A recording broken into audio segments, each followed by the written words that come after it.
What's going on, everybody? Pretty much we're going to be doing a Nissan Altima idle relearn. What you're going to do is warm the car up to normal operating temperature. Once you reach that, you're going to go ahead and shut the car off and all the electrical loads, and you're going to wait a minimum 10 seconds to key off.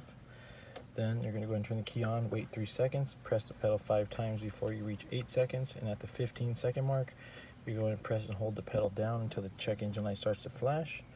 And once it stops flashing and becomes solid, you release the pedal and you start the car. Let it idle for 20 seconds after that, and that should be it.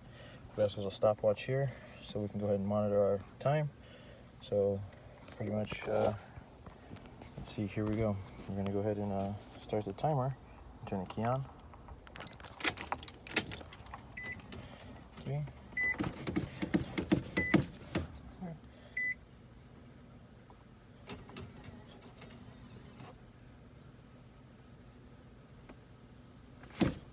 Pull that shit down to the ground.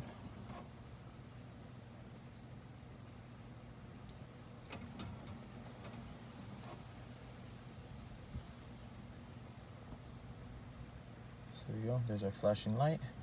Once it becomes solid, we're going to go ahead and release the pedal, and we're going to start the car immediately. We're going to let it do its adjustment here.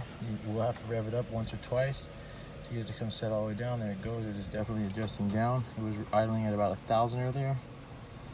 We want to get it to run about 650. So make sure it comes down.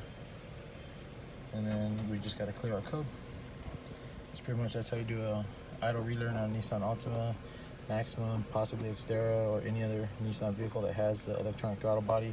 If you've done a replacement or the cleaning service for the throttle, if you have a higher idle than normal, or you just feel that you want to do your general maintenance and clean out the throttle body because it's been that amount of time, this is what you're going to have to do after you go ahead and do that cleaning, because the idle will not adjust by itself. You do need to reset it. So hopefully this is helpful. If you guys have any questions, please let me know.